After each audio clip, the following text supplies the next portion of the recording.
12 мамырда аудан әкім аппараты мен аудандық халықты жұмыспен қамту орталығымен бірлесіп кең ауқымда бос жұмыс орындар жәрмеңкесі өтті.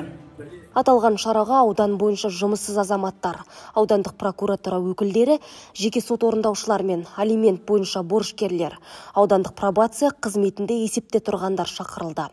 Бүгін бос жұмыс орындар жәрмеңкесі Алакөл ауданында өткізілуде. Оған бос жұмыс ұсынып отырған 12 мекемеменен 79 бос жұмыс орны ұсынылып отыр.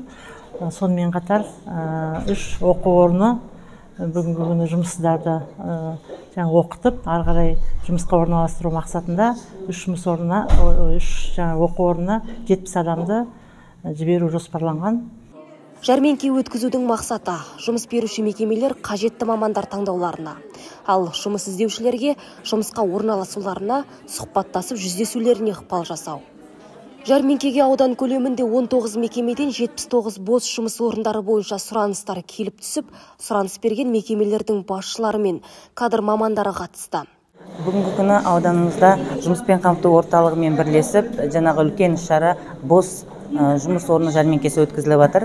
Бұндағы біздің мақсатымыз аудан халқына, ауданымыздың жастарына мемлекеттік қызмет саласында жұмыс атқару, жаңадан кірген өзгерістерді түсіндіру, заң талаптарына кірген өзгерістерді қалай жұмысқа орналасу бойынша, мемлекеттік қызметке шақыру бойынша ауқымды шара өткіздік. Шара өте сәтті өтті деп білемін.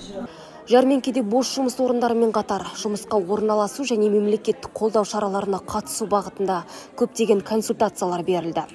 Нәтижесінде ұсынылған бос жұмыс орындары бойынша 16 адам тұрақты жұмысқа орналасса, 70 адам 6 мамандық түрлері бойынша қысқа мерзімді кәсіптік оқуға ұсыныс білдірді. Ал 28 адам қоғамдық жұмысқа жіберілді. Айта кетейік, мұндай жәрмеңке алдағы уақытта да жалғасын табатын болады. Алтынай Қалиқызы, Нұрбақыт Меңдібайұлы, Алакөл жаңалықтары.